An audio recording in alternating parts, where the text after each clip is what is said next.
हाय राधा राधा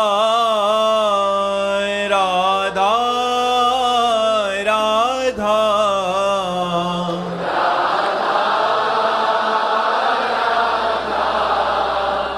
राधा राधा श्री राधा वल्लभ लाल की, समस्त संत हरि भक्तन की, श्री वृंदावन धाम की, सद्गुरुदेव भगवान की। अमितपुरी जी, राजपुरा से। राधे राधे महाराज जी। महाराज जी, क्या आत्मा को कुछ पाना है या आत्मा अपने आप में पूर्ण है? ऐसे में आत्मा को करना क्या है महाराज जी? आत्मा निर्विकार संपूर्ण आनंद का समुद्र, एक चैतन्य घन, उसको किसी क्रिया की जरूरत नहीं है, किसी फल की जरूरत नहीं है। भ्रम हो गया है। आप आत्मस्वरूप होते हुए अपने आप को भूल करके पुरुष देह में आसक्ति करने के कारण आपको भ्रम हो गया है। आप अपने आनंद को छोड़कर जो प्रकृति के पंचभूत रचित शरीर में भोगे जाने वाले भोग हैं, उनमें आप आसक्त हो गए हैं।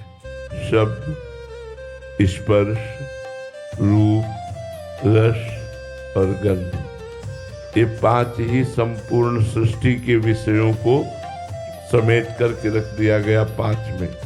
शब्द आकाश का, स्पर्श वायु का गुण, रूप तेज अग्नि का गुण है, रस जल का गुण है, गंध पृथ्वी का गुण है। इन पंचभूतों द्वारा रचित सुखों को पंचभूत रचित देह में मैं मानकर इन बाह्य सुखों को भोगने की इच्छा ही बंधन है। अगर इस इच्छा का त्याग कर दे तो आत्मा का न कभी बंधन हुआ था, न है, न रहेगा। पूर्ण आनंद स्वरूप आत्मा है। इसलिए बड़े बड़े महापुरुषों ने इस बात को कहा कि मनुष्य जन्म केवल आत्मानंद प्राप्ति के लिए मिला है, और यहां संपूर्ण संसार हमें आत्मविमुख करने के लिए खड़ा है। छोटी सी छोटी वस्तु हमें बांध रही है। हमें अमुक चीज चाहिए, हमें अमुक भोग चाहिए, यही बंधन है। और ना चाहिए, ना चाहिए, कुछ नहीं चाहिए। इस शरीर का जो प्रारब्ध होगा उसके अनुसार होगा। मुझे कुछ नहीं चाहिए। मैं निर्विकार चैतन्य स्वतः सुख समुद्र हूं, मुझे कुछ नहीं। ये बात आ जाए तो आत्मानंद की तरफ बढ़ने लगे। लेकिन आत्मानंद की तरफ बढ़ना, ये विषयों का आकर्षण बाधा पहुंचा रहा है।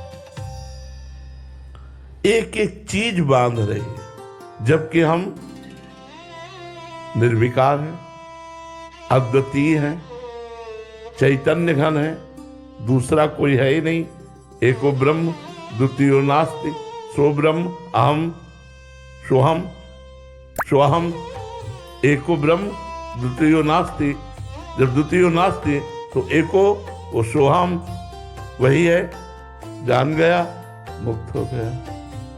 ये बंधन अनादि से है, आज से नहीं है। इसलिए साधक वही है जो गुरु चरणों का आश्रय लेकर बाह्य विषय भोगने की इच्छा का त्याग कर दे।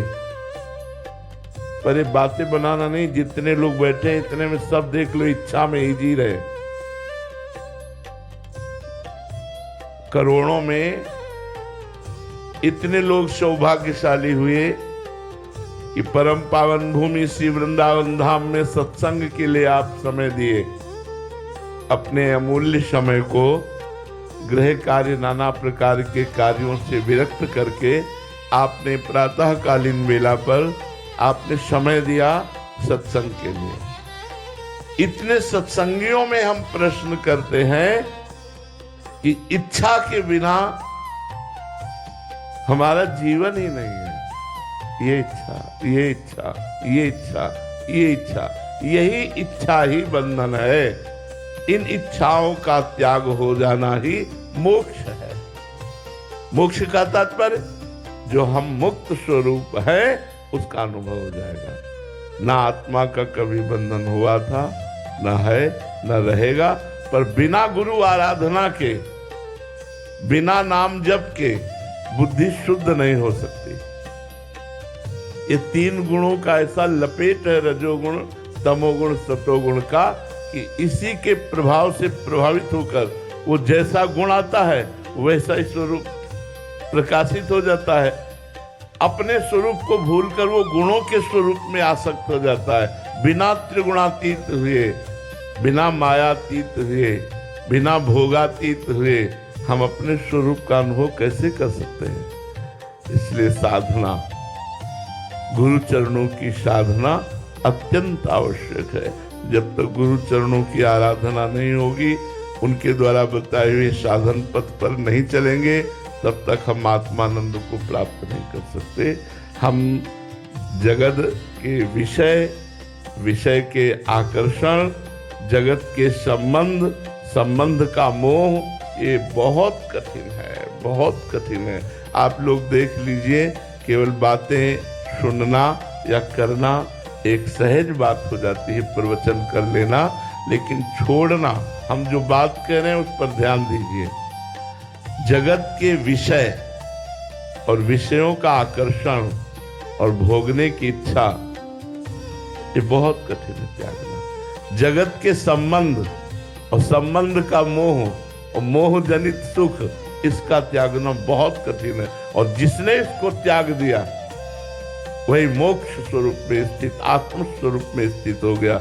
जो इसे नहीं त्याग पाया वही पुनरपि जननम पुनरपि मरणम पुनरपि जननी जठरे शयनम, यद्यपि वह अजन्मा है, यद्यपि निर्विकार है, फिर भी विकारों में आसक्त होने के कारण उस अजन्मा का जन्म होता है।